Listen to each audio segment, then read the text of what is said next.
Property Investing Insights, your authority on all things property investing, finance and wealth creation with Right Property Group. G'day, how you going? Phil Tarrant, co-host of Property Investing Insights with the Right Property Group. I always enjoy that guitar riff, and I always say to the team in the studio, play it because it puts me in the right mood and I know what I'm doing and where I'm going, but it gives me a little bit of an uplift and reminds me that despite all the hassles and challenges of being a property investor, it's largely a good thing. It's largely a good thing. It's better than largely a good thing as a wealth creation journey. But, you know, if you've been dialing in and connecting in with what's going on in Canberra at the moment, you'll know property taxes is going to be where the battleground, the battlefield for the upcoming federal election is going to be set. There's a lot of noise around. I want a bit of a chat about that today. But I've managed finally, after how long, I don't know, finally for my co-host, Victor Kumar, one of the directors over at Right Property Group, to come clean, bare his soul and tell me about his own property portfolio. And he's been a bit reluctant. I've read his book, which isn't bad. He sort of gets into it, but it's probably not broadly well known that Victor Kumar, who is a property strategist, has helped thousands of Australians invest in property. Guess what? He's a property investor himself, and guess what? He's a pretty significant property investor. But when I sort of scratched the surface a little bit, I worked out that it's not him. He's actually a more capable person involved in this enterprise, which is his own combined portfolio with his wife, Reshmi Kumar. And I've got her into the studio. Finally, Victor's allowed me to have a chat. Because what I understand, Victor, is that she does all the work. You take all the glory, but she's the decision maker of this outfit. She's making the calls, and maybe she's probably tidying up your mistakes. Mate, the reason for the reluctance to bring her in was that she'll outshine me, right? So I wanted to hog the limelight for a little bit. Yeah. But it looks like you've worn me thin, and we finally relented. Finally, Reshmi, how you going? Welcome to the show. Oh, thank you for having me, Phil. It's been amazing. I have been wanting to come here, and I think that's the reason he's been pushing me back. If I outshined him. Does he sort of sit you down on a Sunday afternoon and go, you must listen to my podcast. It's very, very good. You can hear how important I am. Ah, gosh. I just don't want to listen to any podcast. I can hear his voice right through, and it's just like, oh no, not another. The same thing with the book. Yeah. I just hear him speak through the book, and it is very, very difficult. It's like, oh no, I don't want to listen to you. No, you listen to enough, but the book's good though. Did you read it? Well, you're part of the story. I did read the book. Was throughout the journey making the book, and yeah, you can hear him speak through the book. So that just tells you how good it is, I guess. Well, it's a great story, and I'm semi-familiar with it. I've known you for well over a decade. The last time I saw you, Reshmi, was at my engagement party. That's right. Which is a long time ago. Very long time ago. It's a very, very long time ago. So I'm familiar with the journey that you've both taken, and it's an impressive journey. I think it's a great migrant. Do you classify yourself as a migrant? I know you're Aussie, but I'm Aussie as anything. Yeah, but it's a great migrant story, though. It's what can be done. Yes, that's true. What can be done, and I know you don't go into too much details about your own personal portfolio outside of those people that know you quite well, but you know we've spoken about it. We've done this podcast for many years. And I think what can be said about your portfolio is that you've seen a number of different markets, cycles. You have quite a lot of scar tissue. And to give all of our listeners some sense of the size of Victor and Reshmi's portfolio, it's in the triple digits. Like that's not a small portfolio. That's quite a large portfolio in the big scheme of things. So through that and from that, I guess you can safe to assume that you've seen most things and you've probably made most of the mistakes that you need to make. It's probably made you better as a professional, I would imagine. Yes. And I think it's really important to flag right at the outset that, yes, the portfolio has had quite a few mistakes, right? Right at the beginning, we didn't know what we were doing. We were buying because that was the thing to do, and it was all about buying, right? It was not about strategy. It was, you follow the herd, you try and buy. But one of the things that both Reshmi and I had as a pact was that if things did go wrong, we're not going to blame, hey, you made that decision, or because it was always a collective decision. Whether someone took the lead or not, it had always been a collective decision. Yeah, and no doubt that dynamic changes and ebbs and flows just depending what's going on. And you've been building this portfolio for 20 years? 26 years now. 26 years. Very long time. God, you're not that old. No. I started when I was 5 years old. So I thought it was a great opportunity to actually have a chat with both of you because I really want to just understand the dynamics of how you go about building a portfolio like that and the ground rules. And obviously you have them, the rules of engagement, there's no blaming. You said that was a good idea, it was a bad idea, et cetera, et cetera. But, the cadence of your decision making, the way in which you go about assigning responsibility in a given time, no doubt you get swept up with the other requirements of life, family, kids, priorities shift and change professionally and the business. That sometimes probably takes more time than it doesn't. But when did you arrive in Australia? It was 1997. 97. Yeah. And actually this month on 26th of February. Yeah. Wow. God. Yeah. Okay. So you remember the date exactly when? Remember the date, remember the smell of the air as I alighted from the plane as well. So, as young university graduates. you could say that. We were employed in Fiji, and that was a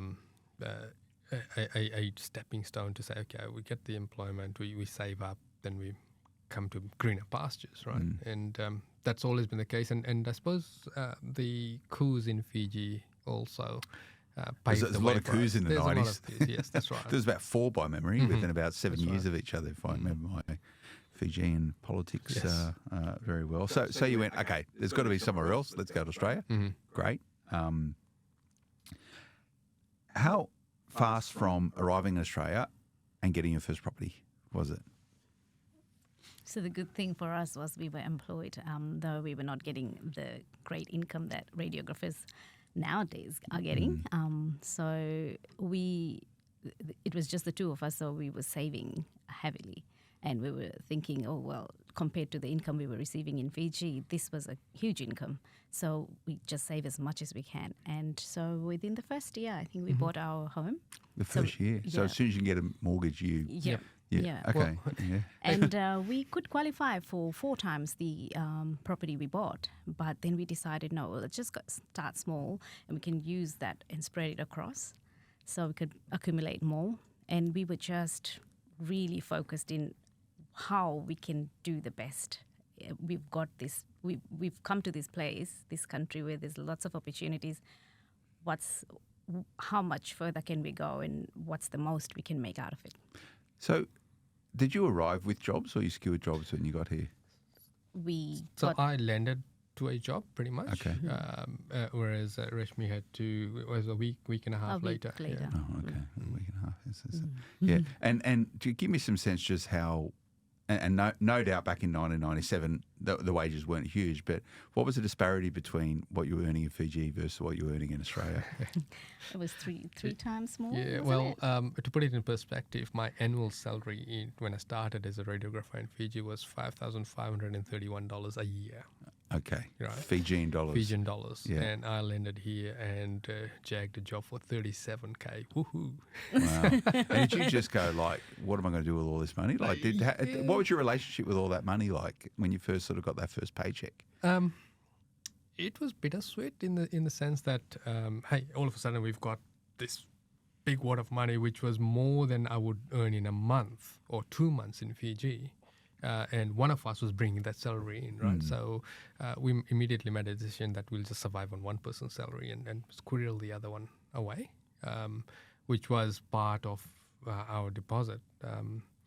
And funny thing was that we tried to get a loan, and you have creature of habit, right? So in Fiji, we were banking with Westpac, and so therefore we banked with Westpac over here, right? And we were living in a unit in Liverpool, and we decided it's time to buy a home because we had $13,500, I think it was. Something like that. $13,500 saved by the time. So this was pretty much beginning of. So we came in February. By October, November, we were starting to look for a home, right? And the deposits at the time. Home to live in? Yes. Okay. Yeah. So we took the approach of, let's buy a home first, and then, which is usually the typical migrant fashion back then. I think the sentiments changed quite a bit, and now with more education, people are investing first and buying the bigger home next. Nothing wrong with either scenario, but we had 13.5 saved, and I went to the bank to get a loan, and they told me that I didn't have a credit rating, and that was the first time I learned about credit rating. To the point where we're not used to having a car, right? So I'd driven to Liverpool CBD and parked in a court hour zone in front of the bank. And when I got the good news that I can't borrow anymore, anything at all, because I don't have a credit rating, new concept, I was so upset that I walked back home because I forgot I had a car. And I find out that we find that out like 7 o'clock at night when I come back from work. Where's How the many car? tickets did you have? None. Luckily, Yeah, luckily yeah. in the So it's an quarters. omen. Yeah. So what did you do about it?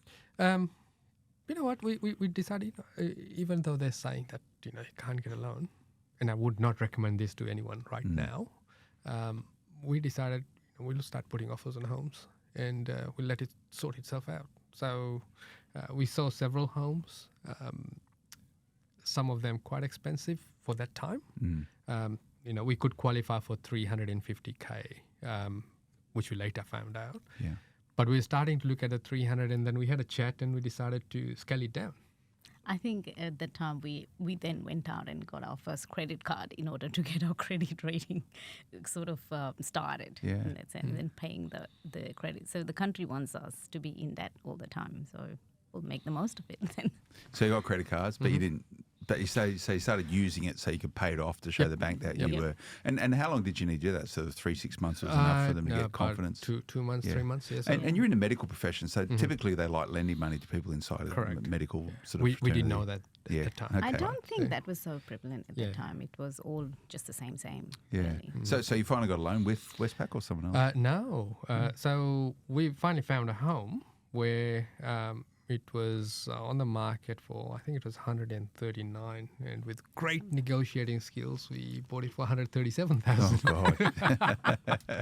The master in action. Yes, that's it. That's God. it. So once our offer got accepted, we then told the real estate agent, actually, we don't have a loan. So he then put us in touch with a broker, so I also walked into ANZ as well. And we had 2 loan approvals all at once. Okay. One with, I think it was AMP. AMP, yeah, was and the other with ANZ, so the 2 A's, right? And the conveyancer, who I've still got solicitor, I've still got a really good relationship with him. We had attended a how to buy a first home seminar with them. So back then, ads in the back of newspapers and all. So I attended that. So he obviously got the business, and he calls me and said, "So which loan do you want? Right, I've got 2 approvals here for unconditional." And I said, "Oh, okay. So you decide." And that's how the journey started. Wow. So you bought a principal place residence. Yes. Which suburb? Sydney? It's a suburb in Camden called Currants Hill. Okay. And It's a long way out, Camden, back in the. Yeah, back in the day.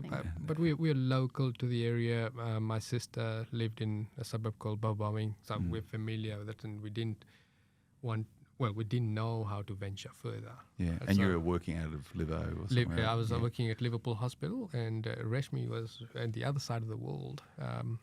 In Mount Druitt. Oh, yeah, the Druitt. Yeah. Druitt, So yes. traveling from Liverpool to Mount Druitt, because no one told us that it was in the other end of the world. Yeah. Yeah. But we thought a big country, it's okay. It's No worries. Yeah, no big deal. So Just 2 do it. cars then? So you had to have 2 cars? No, train. We had one. You're on Yeah, the train. You're on the train to Mount Druitt. I did the train to Mount Druitt. Ooh. Yeah. Wow. So that's a long way around. Yeah, but it was Yeah. awesome. Yeah. Back in the 90s. That's cool. So that's where it all started. Yeah. Okay. You still have the house now? Did Yes, you we keep do. it? Yeah. Yes, we do. You'll never sell it? Well, I haven't even fully painted it yet. Okay. So So it's still in original condition. Well, no. So we went to, one of the things we did was we started educating ourselves on, how people get rich in this country, because Reshmi came back from her work and said, "Oh, this pathologicals talking about all these Italians being rich because they own so much property and all this sort of stuff. So that got us thinking, right? Yeah. And so I attended a seminar where it said, get the valuation up, paint it really bright colors, deep colors. So we started painting the skirtings ceramic red, and I discovered that I'm not much of a painter. So to this day, just the living area, half of it, the skirtings are painted one color, and the rest is still the original color. God. So how did you go then from that first property in the suburb of Camden to a portfolio with triple digits of properties inside of it? That's some pretty heavy lifting. Mm-hmm. So was it like an all-absorbing mindset sort of a shift or a capability for you to embrace, hey, we're going to spend all our time, energy and effort on building our property portfolio? There must have been a massive focus for you both. I think there was a goal that we had to achieve. The idea was, when I first came in and I saw what people were doing, it was just early in the morning dropping children in their pajamas to childcare centres. And that was one of the things we didn't want to do. For me not to be able to do that to my children who I wanted to raise myself and not to put them in childcare centres early that morning. It was like, what are we going to do so that we can have that sort of level of income so that when we have our children or start a family, I can comfortably stay back. And, young, I was like 22, 23. I thought, I'll be a millionaire and then I'll have my children. Yeah, reality is that you cannot be a millionaire before you have your children. Or you can now with the level of knowledge we've got. Like, if you do it right, you can. So I did replace my income and then stayed home when the children came. But that was our main focus, to replace the income so that I can stay home. Remember, time is a good thing. When we all invest, we all think about the money, but what does it really give us? It gives us the time, the quality of life you have. That's the thing. So that's what I gained. I've always had time. That's the one thing I compare myself with a lot of people. I'm always free. I've got a lot of time. And why do I have that time? Is because I don't have to go to work, because I have the money that would do the stuff that I need to do. And so I don't have to put my time in. The thing is, when you're young, you kind of don't understand that. But when everybody works, right? They all work for a living. And the working life, if you just did your investing in the background, by the time you come to really living your life, you don't have to really work, because that would do what you need to do. And you can just go and follow your passions. There was lots of things that we really wanted to achieve. Not only the children, everything that came from our heart. What did we really want? We had to look deep down, and we found a list of things that we both wanted to achieve. Basically, what we did was combined our lists and made it into a focus for the whole, for both of us in our life. All the areas of our lives, what are the things he liked, what are the things I liked, and we combined it as a big goal. And that's what we worked off. And basically going back and what sort of money will let us achieve those things. So that's where we kind of, reverse engineered and started the property journey. Yes, we made lots of mistakes because we didn't know what we were doing. And honestly, there were not many people out there teaching anything. So yeah, there's no podcast back then. No one talking about this sort of stuff. It's so unpacking that a little bit, then probably just been an enabler to give you the choices that you want through life. And obviously those choices change as things change. Kids grow up, and so property is still an enabler for something. So the first step for you was to replace your income so you could be a stay-at-home mum, if you want to call it that. And that's a great choice that you can have, And so how did you then shape the journey from there? Was it like, well, now we want to buy this sort of house, or we want to live in this sort of home, with property being an enabler for doing it? Mm-hmm. Well, the first property we bought, we were still formulating our goals. We're still, what we were looking at that point in time was career advancement. How can we, study more to get higher incomes. Reshmi upgraded her qualifications with Charles Sturt University, and me working at the Liverpool Hospital. in life sometimes when you get setbacks, it's actually an opportunity. You got to look at it differently. Now, if I look back now, definitely an opportunity, right? So at Liverpool Hospital, I hurt my back. Now that got me out of the hospital system into private, and it started me thinking that okay, there needs to be more to than jobs. And the superintendent at the Liverpool Hospital, the radiology department at that time, encouraged me to go through work cover, and we did, and we got a massive payout, $8,000, woohoo! For you hurting your back. Yeah, for me hurting my back, it's still not 100%. Okay, was that just lifting up someone? Yeah, was it? So it was more. I was in the operating theatre, and when you're doing the X-rays there, you have a lead apron on, and at the end of the shift, I leaned forward to turn off the machine, and the clasp broke, so the whole weight came forward, right? Okay. And took 2 days for it to develop into the pain that I went through. But that $8,000 that I got, which was more. If I look back, I was a victim of the system in the sense that I just signed my life away. You went, that'll do. Yeah, I wasn't. Yeah. So I was reading Jan Summers' book at that time. Classic, yeah. And if anyone hasn't read that book, they should hunt it up. That should be in libraries. I'm pretty sure you should still be able to get it on the website. I think you still buy it, yeah. Even though the information is dated, the concepts are 100%. Right, it's still pertinent today. So I was reading that book, and so I decided, we should really start investing, and talked to the broker that had done our loans, and he wasn't cluey enough. He said, "Oh, yeah, come back when you're ready." So we decided, rather than paying off into the home loan, we'll just use that $8,000 as a deposit, and that became our first property, which was a 2-bedroom unit in Campbelltown. For $70,000. God. Yeah. And it sort of made sense because the rent on it was $130. Now, mind you, back then interest rates were 7%, right? So $70,000 as a purchase price, $130 a week rent, and everyone around us saying, "Why would you buy in Campbelltown?" Right? And then even the guys that were around me that had property, they were saying, well, if you look historically, this hasn't really moved. And back then, if you recall, there were the API magazines where you look at the back data and the growth rates here. Yeah. And they said, well, it hasn't grown for 3 years, right? Actually, 7 years. Hadn't grown for 7 years. Yeah. And the numbers made sense. We didn't know any better. And we said, you know what, we'll just buy it. And even the tenant was trying to discourage us, right? So, because she was pointing to pretending that there was a bullet hole in the window because she didn't want to be displaced, right? Yeah. So we reassured her that we're investors. Yeah. And I remember you and I having a discussion about the windowsill, how it was weathered, and I was saying, no, it's okay, and you said, no, we need to look at it, and that became our first property, and it doubled, quadrupled in 3 years. Time. We just got in at the right time. Yeah. More good luck than good management, though. Well, this is it, right? Some of the, back to this point, some of the best gifts come badly wrapped, right? You hurt your back, and still a problem today, but it gave you a deposit to get in your first. I'm sure a lot of property investors have these little, stories. But it's what you do with it. You could have easily gone on a holiday somewhere or did something else with that dough. But it was foundational to start your property portfolio. So once you got the taste for it, your first investment property, how quickly did you go from there? There was a time when we hadn't bought anything for 6 months.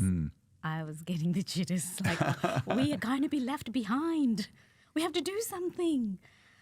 It was like to calm yourself down. No, there's no race there. But yeah. Is this still pre-kids, the first investment properties? So how many investment properties did you have before you sort of started thinking about kids, so you can think, well, I don't want to put them in daycare? Is it sort of probably all blurs into a It does, but we had a few dozen by the time. Okay. Yeah. So you're pretty established at that point. Because we had kids like 10 years after we were just newly married, and then we came here to Australia. And so you use that time to just work your guts out. And, yes. And how much money were you sort of channeling into property from the income that you were generating through work? Pretty much everything. Yeah, okay. Yeah. So you're living pretty frugally. Very frugally. We were in the first 2 years, we had racked up about $80,000 on credit cards and personal loans, just paying for courses and going to really? seminars. Okay, Seminars so and did you courses. invest in all that stuff, did you? Yeah, money well spent? Money very well spent. Okay. Because back in the 90s, there was a lot of more dubious seminars out there. Yeah. but- And yeah. we've been to them. Yeah. We've been to them and But we take the good out of that. take the good and, out of it, right? yeah, Okay. Leave Yeah. the rest behind. So it's like you paid for 2 MBAs in property through doing all that sort of stuff, really. That's right. Yeah, Victor Kumar MBA property. Effective property. But you think of the dough, the time, energy, and effort you Yeah. put into it, and the sort of the sweat equity as well, right? Yeah. So you used to like Saturdays then. Did you sort of just go around looking at property all Saturday? Not only on Saturday, when we were working in the South Coast, we'd during lunch break, because the work where I was working, it was scheduled as a 2-hour gap for lunch. Okay. And so in that 2 hours, I would drive around I'd prepare those letter of offers and drive around into the suburb and drop the letter of offers into those mailboxes. And that's what we used to do. Just anyone would get, we'd buy their house, like whatever. So off-market stuff you just buy. we were doing a lot of stuff back then. God. So this is So podcasting many- itself. So you were just like doing letterbox drops saying, hey, we're an investor. You want to sell your home? Yeah. Call us. Yeah. Did it work? People called. Yeah. I'm sorry, love. No, we're not selling our home. Oh, that's La, la, la. nice. But we did it because if you don't go out of your comfort zone, how do you make meet it? Yeah. I don't people don't do that these days, right? Like, I don't know if people have got the energy anymore. Yeah. Well, it's a bit different today, right? You've got the old Buyer's internet, agents, right? yeah. So the biggest out of comfort zone action for me was after I attended a seminar where they talked about buying properties off the plan as an option and on selling it at settlement. That strategy doesn't quite work now. Control the asset, then sell it to Yep. someone else at that Yep. point in time. Great if Yeah. it's gone up. That's right, yeah. Yeah. So back then, the laws were a bit different where you didn't get hit with double stamp duty. Okay. There were ways around it. I attended this weekend seminar that set us back at that time $5,500. We both did. A lot of money. And then we decided, well, our cards are almost maxed. What do? I don't own a suit, right? So I went and bought a suit, cheap one. And I walked up to all the agents. So we had a Hyundai Excel, if you remember, those red ones that were zippy around at the time, right? Yeah. So I'd park my car a little way away, and then walk to these real estate agents and say, hey, I do property options, and have you got a developer that's willing to offload their whole? I'll pre-buy it so they can get their finance, and you, Mr. Real Estate Agent, you can double tip because I'll get you to sell it. And I went through about in the inner west of Sydney. All I of went that through and- about every agent, and then I hit on one agent that not in that sense. I got in touch with one agent who actually knew what I was talking about, right? And his vendor happened to be a solicitor, right? And that gave us the immense capital. So once that we did that deal, which was 7 townhouses in Redfern, and we bought it off the plan under an option. So it's an obligation, a right, but not the obligation to buy, right? And we paid them at that time. We could get deposit bonds, so no money, right? There's huge risk, hugely exposed. So we got deposit bonds, which cost us back then $1,200. And that was the 10%, or just the 5%. 5%? Yeah. So remember the deposit bonds, they would only Yeah. give 2 per person. Yeah, okay. So there we had that hurdle again. Yeah. So we had 7, and we could only get 4 deposit bonds. So we decided, you know what? There are a few friends that are really hanging on to our every word. Well, we'll put the word on them to say, hey, let's have a joint venture, right? So they got the deposit bonds for the balance as a 50-50 venture, and we were able to offload 5 of them two of them we could not offload, right? But I went back and talked to the developer. The developer could see that he could rescind the option and sell it for 100K more, right? So that gave us a big capital, and that helped us accelerate. And in all wants and purposes, that paid out all of our education loans. So hugely risky, redlining it. Yeah. So essentially, you controlled The whole development. the development, and then essentially you sat in the middle as a project marketer, I Yeah. guess, with the option to sell to someone else. So you had to go and sell. So how did you sell them to other people? I just got the agent to say, hey, find our first home buyer, because back then the first homeowners grants kicked in, right? Yeah, So okay. find a first home buyer, and we will give them a soft loan for their deposit for the balance, and here's the new price. And the banks valued it up So they've got to the bank price. val, yeah. The solicitors were happy with the transaction. There was no grey area that we're straying into, which is really important, right? So we need to make sure that we're not defrauding the bank or the tax system. So that became a really good platform then for us to try and repeat it, which we tried to do. But then the same developer got a bit greedy and said, well, no, you have to give us $1 million for this $10 million development, and you need to release those funds to us. And my solicitor picked up the phone and said, don't you dare release money, right? And we didn't have $1 million by then anyway. So you're able to settle on 5 of them, and Yes. the other 2 you just rescinded. They said we don't need that, but they sold them on anyway themselves. Yep. Yeah. Mm. So No, were they annoyed with you, the fact that the developers going, oh, we could have done this ourselves and got a lot more money for it? Absolutely. Absolutely. That's the reason why they wanted They to didn't want it. get you the next time around. God, see, this is. How did you manage that? That would have been quite a big focus for you to structure that deal while you were still working. Yes, Yeah. yes, it was. And I remember it was a big deal for the solicitor as well, because he tied all the contracts with a ribbon on all that so that I could take it to the real estate agent. We're driving from Campbelltown to Annandale. And Reshmi and I had this pact that if it went all pear-shaped, we're going to go back to where we started, $4,500. Back to Big deal. Fiji, Yeah. chased out of Australia. So that's the capital we came in with, $4,500. in Australia. And we So- can afford a rent. Like, we were living in a garage, so, can afford rent. So it should be all right.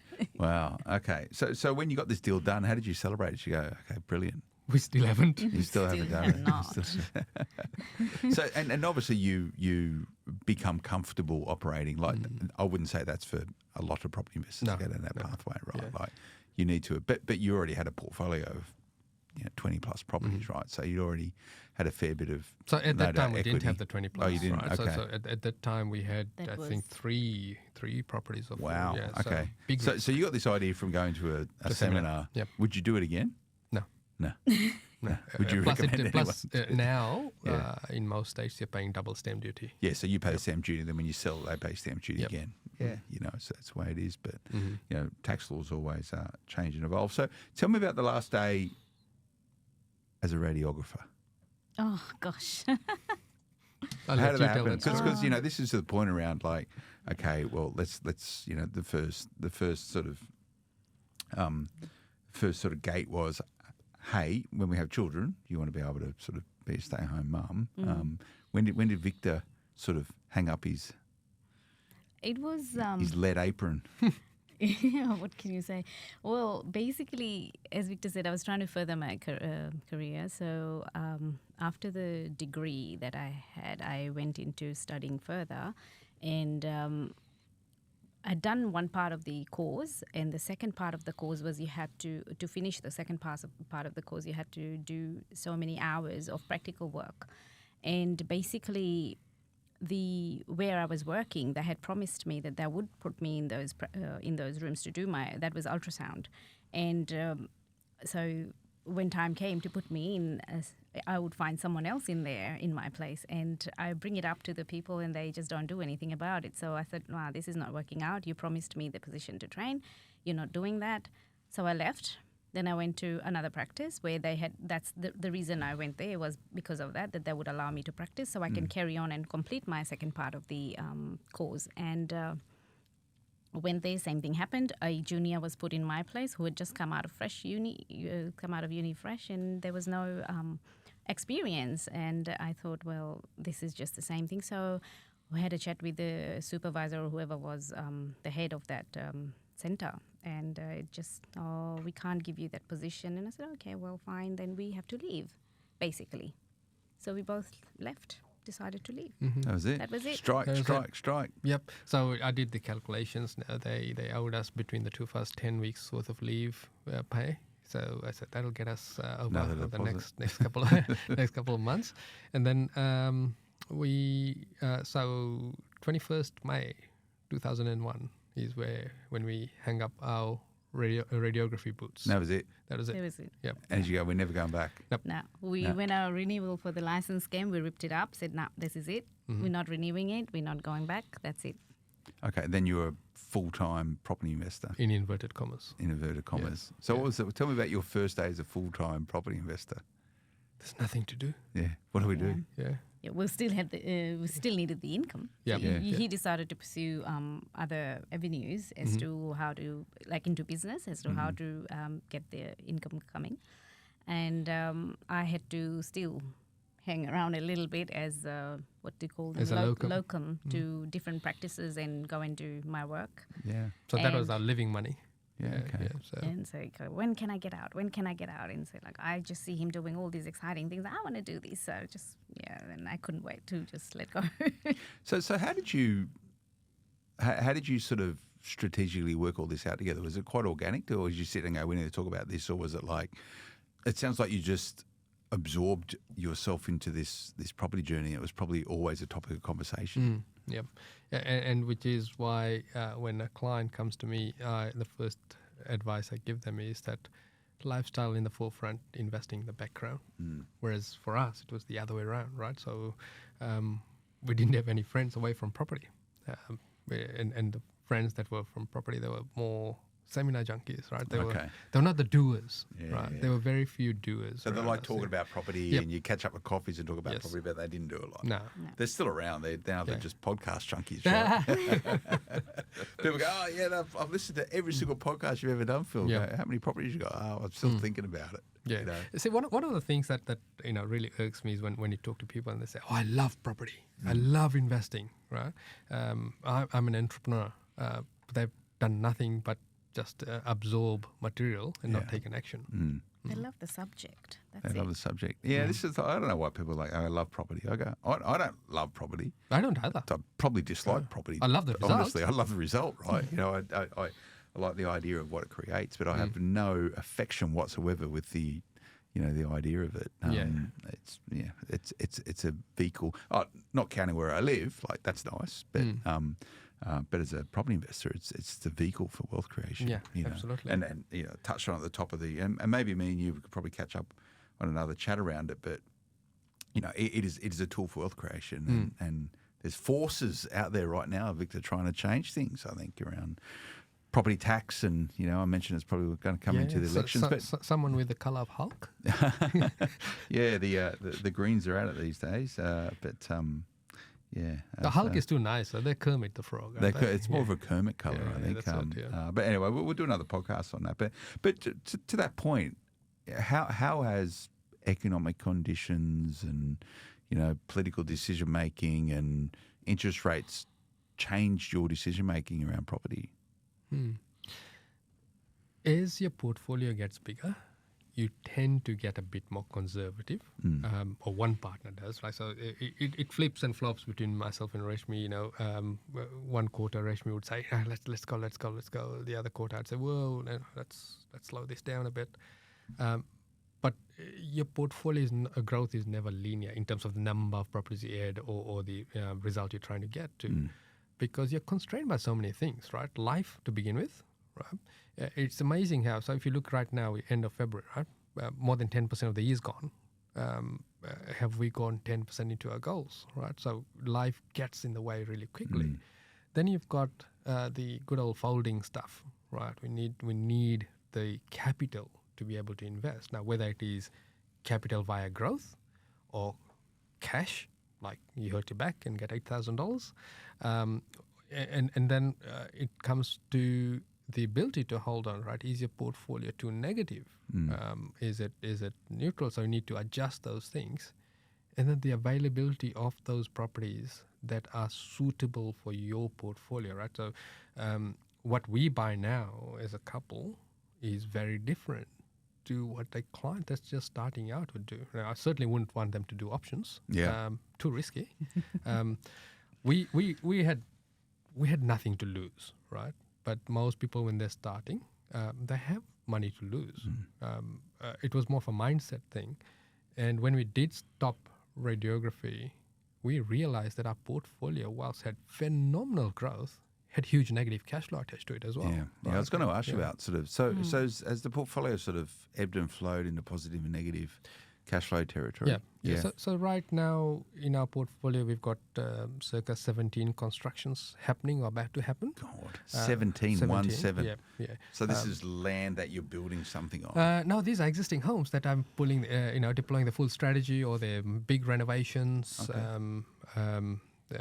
We specialized developments, and that's tipped the portfolio temporarily into negative, right? But once that's done, and it's taking longer because to build anything today, I would not wish it on my worst enemy, right? But it's taking longer. But once it's done, it'll tip the portfolio back into huge positive cash flow, right? And we're very harsh on the numbers in the sense that we pad it right up to say, well, there's no rent coming in, there's no everything's principal and interest, so that if we did have to restructure loans, we are prepared for that negative cash flow. Yeah. But it ebbs and flows. Like we love the 2.5%. It put How huge good money was into it? our pockets. Yeah. I'd hate to know what your debt levels are on. What sort of LVR you operate at? We are sitting at the moment around circa 43%. Okay. Yeah, depending on how you do the valuations. Yeah. Okay. Remembering that a few of them are blocks of units as well, so it's hard to put values on those. Yeah. It is tough. But, at a point in time, you could probably sell off 20 properties and sort yourself out and be completely unencumbered, right? Easily. Yeah. Easily. Yeah. And is that a goal at some point, do you think? Was in the beginning. Yeah. No. Just keep going. That bank's still happy to lend you money? Takes forever. Yeah, I betcha. Yeah. So I guess it's good. So structurally, then you must have multiple trusts. Do you need to look at a document to actually remember your structure, or it's sort of the back of your hand? I don't know the ABNs, but I know the structure, You know the structure. of the back of my hand, and I know the rents because we look at it so often as well, and I know the values. My innate fear is that someday someone will sell me a property I already own. No. We'll check it through the We'll system. check it. That's right. But you spoke about the candidates who operate. So it's a genuine partnership. Putting outside the marriage is a partnership in property as well. Your business partners for the purpose of your property investment. And no doubt you have your own certain skills and capabilities, and someone might be strong somewhere, someone might be not as strong elsewhere. How do you lift someone up or sort of slow someone down when someone sort of gets a bit of a bee in their bonnet? Is that just a real? You've done so much of it now; it's just super organic. It is, and one of the pact we have is that we don't need each other's permission to buy a house. Okay, all right. So if you see something you like it, you buy it. Yeah. Oh, so many houses which I have bought, I haven't seen. Okay. So it just goes under my name, let's say. But the whole idea is this is our main goal. Yeah. Whichever entity it falls in, this fits in here and this fits in this entity so much better than in the other entity. So we do it. So I've bought properties which I haven't seen as well. So who's the better buyer? Who's bought the best? Like you must go, okay, that was a real good one. Me? Yeah. Yes. Yes. Tell us about that. The one in Minter? Minter. Yes. Minter, yes. So tell us about this. And she was heavily pregnant as well. Yeah, Oh okay. my gosh. He had seen the property and said it wasn't a good property to buy, left it, and then I came across that property and I said, have you seen this one? And goes, yeah, it's not good. And I said, why isn't it good? What's wrong with it? And it was quite a large block. So 923. Nine something, yeah. And Corner block. Corner block. And he goes, I don't know what his reasons were, but I said, well, we'll go and have a look at it again. So we went. So I also went, and then we had a chat with the agent. Then the auction was on in the weekend when Victor was away in Brisbane. So I attended the auction with big pregnant family with our first child. Yeah. And oh my gosh. So that's how we got that one. You got it cheap. 325K. Okay. 325 for a double block, corner block. And you put a duplex on or something or other. So we had several plans on it. Yeah. Initially, we moved in to say, hey, we'll move in, we'll renovate it, and we'll sell it. No capital gains tax. Yep. Then that changed. We said, oh, no, this is a really good area, good block, good potential. Then we decided we did plans for 2 houses on it. But then GFC hit. Yep. We said, no, let's can this.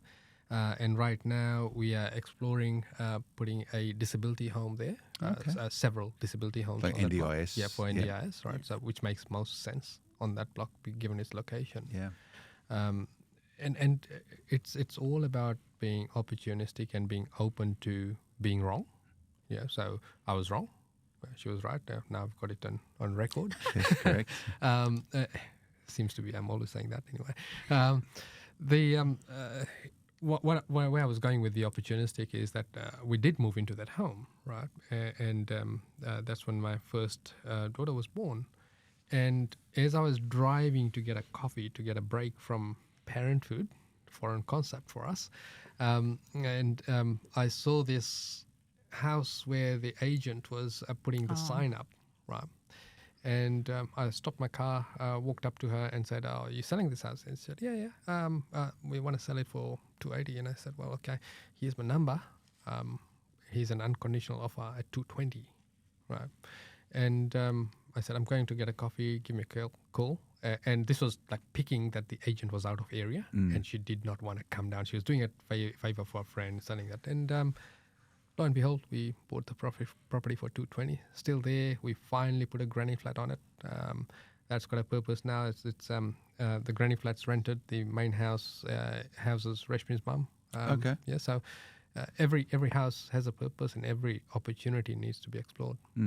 Have you ever redlined? Well, how many times have you really redlined through this sort of journey of nearly 25 years investing in property? Cash flow wise, or Cash flow wise? A few times, I would say. Yeah. Can I just stop it? Sorry, cut. Yeah. This is falling off. Oh, is it? So we'll go again. It's just falling off my ear. Yes, there was a question. So, is it better? Perfect. It's better if you like it. You okay like this, or just bring some hair? No, yeah, let the hair come down. Come out this way? Sorry. I didn't want to slide No, out no. right in the middle of it. What was the question? What was your question? So, have we ever redlining our it. cash flow? Wait 1 second. Did I put my hair out of my ear? There is a hair in my ear. That's what it slides off. Yeah, that's better. Yeah. That better? Yeah. Okay. Yeah. Have you ever really redlined your cash flow? Yeah, several times. Yeah. And sometimes it was by design.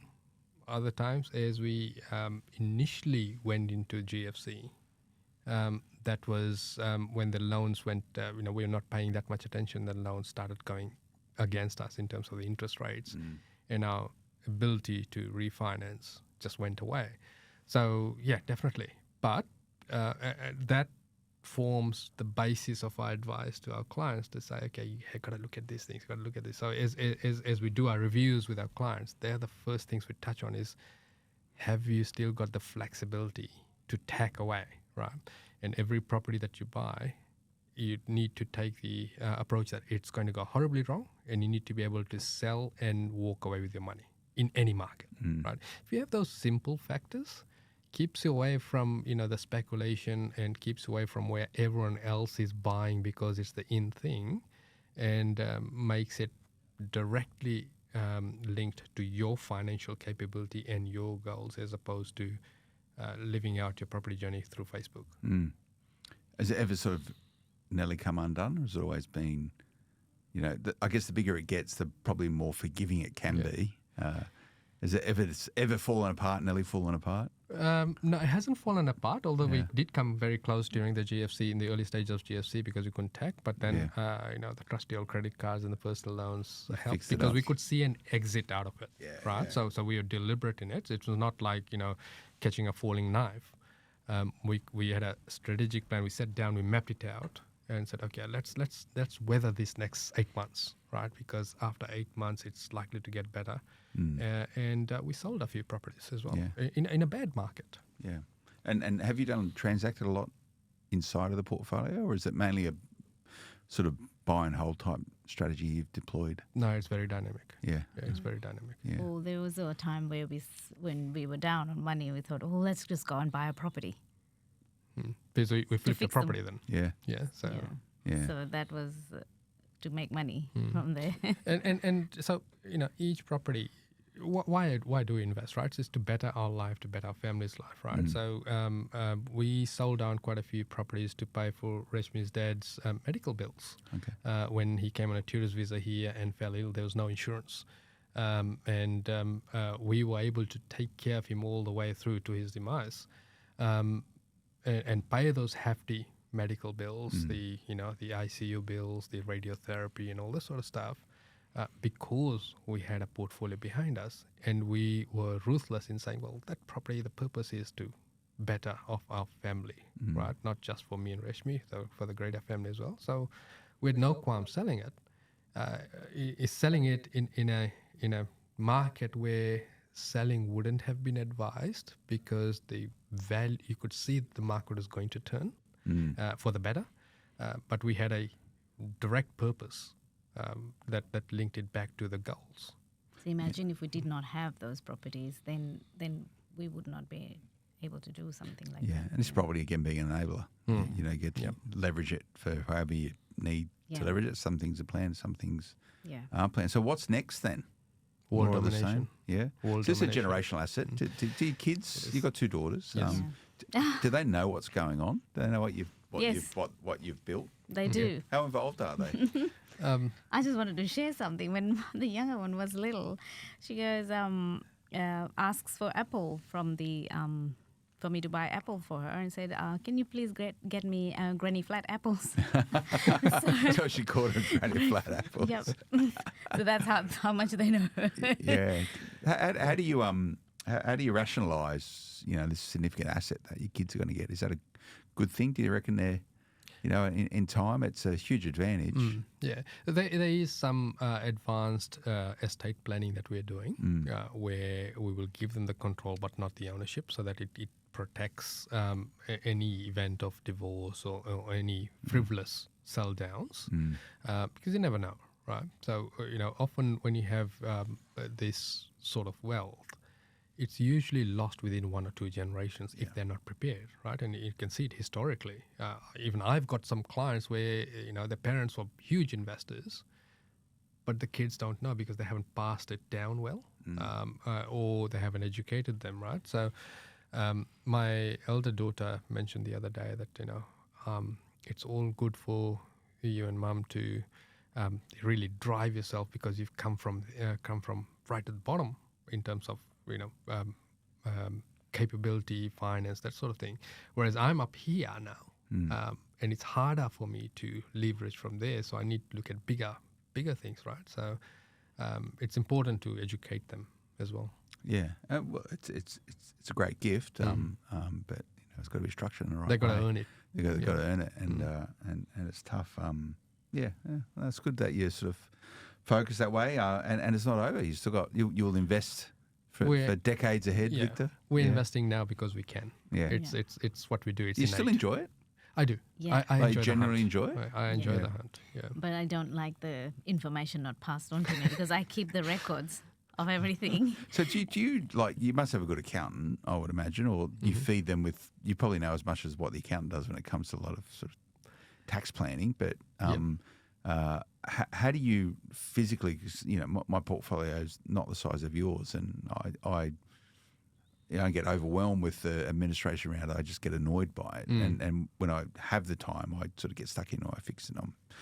I feel reasonably organised around a portfolio, but it can be a lot of it is tedious. Yes. Like it's tedious work.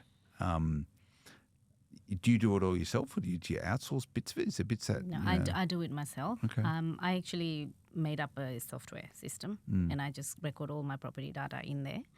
It's very good because it gives you, you can know when the insurances are due. You can know what the cash flow is like on each entity. You can pull out information and just give it to the accountant. So this is an ongoing every week, every fortnight. Let's say when the rent's coming in, I go through all of that and then look at the bank and look at the rental statements. So you manage still all- reconcile every property's rental statement against what you expect to be getting and whether or not the bills come through thereabouts, yeah? Yeah, you can. If you do that if you know what's going on inside your portfolio, only then you know where you can make the changes.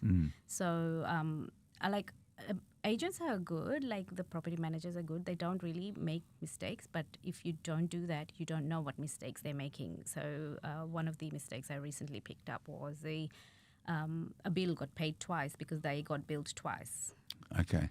and they paid the bill twice. So that's something Sure, I those pick. things happen all the time. So things like that you can pick, but it gives you a lot of control knowing where you are. Keeps you connected to the portfolio. Yeah. And I need to be sort of connected to feel like I'm in control because then it sort of supports decision making. Who manages all the builds? You got these 17 builds under. Is that you, Vic? Yeah. Yep. What do you like to deal with for a builder? I reckon it might be, Just it egos. might be a bit hard. Just egos Yeah. for the builders. Yeah. Use the same team a lot of the time. Wherever I can. Yeah. Yeah, but they're all in different states as well. So different, different players that I use. Sometimes so it's always good to pay a little bit more to get a top-notch team. Yeah. And also so that they can manage most of it, right? So as an example, in WA, I'm doing a subdivision and a build. The build's finished, the subdivision still continuing. I've paid the surveyor $5,000 more. It's the best $5,000 I've spent. Yeah. Because he's running thorough with the whole thing. and he's doing a whole lot for you. And all I'm doing is answering emails and making decisions. No, that's good. Well, I've only just touched the tip of the... So we've been chatting for nearly an hour. I know. Time flies when you're having fun. Intriguing. No, it's I feel a lot more... it's a great story, and it comes back to what a great migrant story. And it's a story of Australia, whether you're from Fiji or Italy or Greece or even England, right? It's what a great country to provide these opportunities for people who are willing to work hard and have a crack, right? Have a go. And a lot of people will say, well, it's easy for you because it was very different back in the 90s and the 2000s building a portfolio. It's all the same. It's no different. It's just the numbers are different. Numbers are different. You still got to work hard. Yep. Sooner the compromise. You weren't having overseas holidays and flat screen TVs and brand new cars, and you had to give up stuff in order to get a start, and all of that still applies. There's people doing it today. And there's a lot more information out there too. Like we didn't have much information. No, you pay money on seminars. I don't think people pay money for seminars. No, not anymore. But what they do now is that they buy the capability for those people who aren't willing to put that time, energy, and effort in educating themselves. Fortunately, now we have this cadre of buyers agents, of which you guys are one of the OGs around this. So you don't need to. You can. A lot of the heavy lifting can be done by other people now because of the way it is. There's a lot more information out there. There's a lot more people with capabilities, and that's what you guys do. So people can subscribe into all of your journeys by speaking to the right property group. Yeah, absolutely. And all of our staff are property investors, right? That's one of our employment criteria is they need to have had an investment journey themselves. So when the clients are talking to them, they're getting information from real life, not out of a textbook. Yeah. And I think that's really important, and it's something that needs to be acknowledged. That often, especially in today's day and age of media, there is a lot of flashy brochures, there's a lot of flashy articles and all this sort of stuff, right? You need to drill back to see, okay, what's the experience behind it, so that they can guide you. And really, are they a product of a boom cycle, or are they a product of multiple cycles? Yeah. Well, you've got multiple cycles. I know that. I'd hope so. Yeah. So how do people contact you guys? What's the best way? The easiest way is to jump on our website, rightpropertygroup.com.au, or just ping us on our socials. We're fairly responsive on our socials as well. Okay, good. Well, it's good to see you, Reshmi. Thank you. Yeah, it's been a while. Been a No, while, it's yes. nice to get the inside story about Yeah, what's there's going a on. lot there. But There's a lot there. Yeah, there's a lot more there to unpack. Just how the whole management of the portfolio of that size is a thing in itself. So it's good fun. But appreciate you coming, Victor. Good to see you, mate. Same here, So- mate. I noticed that we didn't get the coffee today. I know. I think I'm going to need to get one. We'll go and hook up the team. I want to chat to you about what's going on in the market. So my colleague had to come on the Smart Property Investment Show and have a yarn to me. We can talk Okay. about, rather than talk about you, we can talk about the market. Damn, you're going to take the Yeah. focus away from me now, are you? It's a good story though, and I know people that work with Right Property Group sort of get a bit of insight also of that, a more expansive and intimate view of how you guys have gone about doing it, and that's where the experience lies. And why not? I've done it. I can't remember the first time I bought property through. That's you guys just would have after been- the GFC. It would have been actually. 2013? 11. 11. Yeah. 2011.